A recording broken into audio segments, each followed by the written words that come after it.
चलिए सुनते हैं विवेक और ऋचा की कहानी।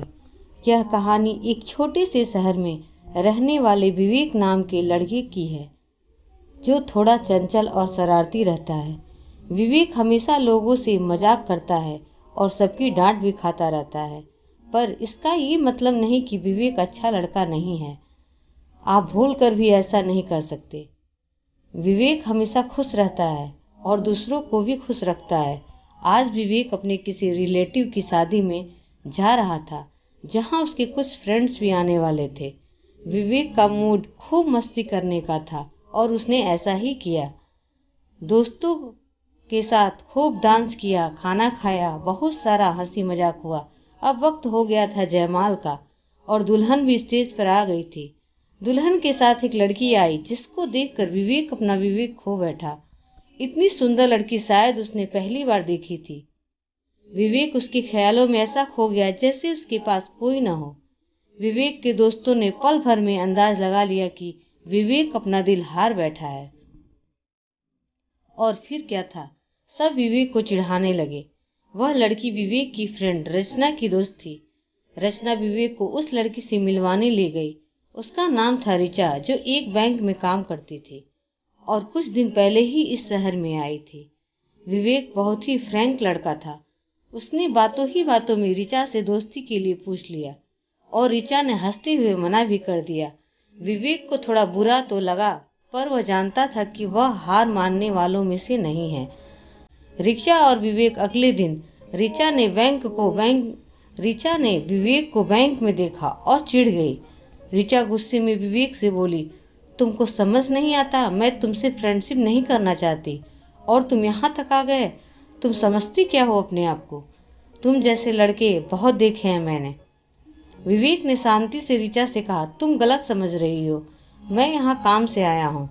ऋचा चिल्लाकर बोली, क्या काम? बैंक में जो भी था सबकी निगाहें विवेक पर ही थी, फिर भी मुस्कुरा रहा था और इतने में बैंक मैनेजर वहां आ गया है और कहता है, ऋचा तुम ग्राहक से कैसे बात कर रही हो? इनको मैंने ही कॉल करके बुलाया है। विवेक मुस्कुरा कर कहता है, सर मेरी ही गलती है, थोड़ी गलतफहमी हो गई है और कुछ नहीं है, जाने दो। वैसे आपने मुझे कॉल क्यों किया? मैनेजर कहता है, सर आप केबिन में चलिए, वहीं बात करते हैं। ऋचा को अपनी गलती समझ आ गई और वह खुद को बहुत शर्मिंदा महसूस करती रही। उसने मन में गलत सोच लिया और विवेक को बिना गलती के डांट दिया। वह विवेक के बारे में ही सारा दिन सोचती रही और अफसोस करती रही। शाम के समय विवेक को एक कॉल आता है और वह कॉल ऋचा का था। ऋचा ने अपनी गलती की माफी मांगने के लिए अपने दोस्त से विवेक का नंबर लिया था। विवेक बोला, उसकी कोई जरूरत नहीं, यह बस एक गलतफहमी थी और कुछ नहीं। पर मैंने जो गलत कहा उसका क्या क्या गलत कहा मुझे तो याद ही नहीं है। इतना कहकर विवेक हंसने लगा।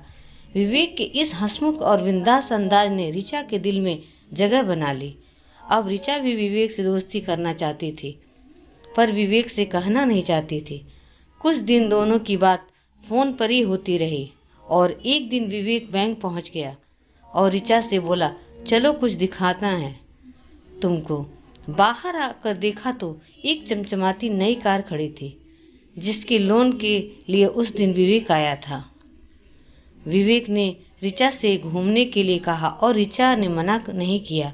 दोनों एक लॉन्ग ड्राइव पर गए और विवेक कहने लगा, तुमको मैं कैसा लगता हूँ? ऋचा सब समझ कर भी अनजान बनने लगी और बोली, एक लड़के जैसे लगते हो। और कैसा लड़का लगता हूँ मैं तुम्हें? ठीक ठाक से ऋचा ने कहा, बस ठीक ठाक, एक फ्रेंड जैसा भी नहीं लगता। अरे यार मजाक कर रही थी, तुम मेरे लिए फ्रेंड से बढ़कर हो। अच्छा, यह बात सुनकर विवेक की खुशी का ठिकाना न रहा। वह आगे की बात करना चाहता था, पर उसने जल्दबाजी करना उचित नहीं समझा और बात को पलट दिया। उस दिन दोनों देर रात तक घूमे फिरे, साथ खाना खाया और ढेर सारी बातें शेयर की। एक ही दिन में दोनों को ऐसा लग रहा था जैसे एक दूसरे के बारे में सब जान गए हों, पसंद नापसंद और सब कुछ। जब विवेक ऋचा को घर छोड़ने लगा तब ऋचा ने विवेक से कहा, तुम अपनी आंखें बंद करो, एक सरप्राइज है। विवेक ने जैसे ही आंखें बंद की, ऋचा ने एक विवेक के गाल पर एक किस किया और दौड़कर अंदर चली गई। विवेक को इतनी खुशी आज तक नहीं मिली थी। ऐसा लग रहा था जैसे उसको सब कुछ मिल गया हो। विवेक को आज प्यार का नशा हो गया था और विवेक इस नशे में ही रहना चाहता था।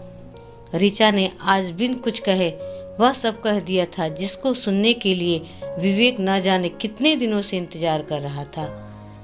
आज विवेक को अपना प्यार मिल ही गया और दोनों साथ साथ एक रिश्ते में जुड़ गए। अगर कहानी पसंद आई हो तो प्लीज़ लाइक एंड सब्सक्राइब जरूर करें। धन्यवाद।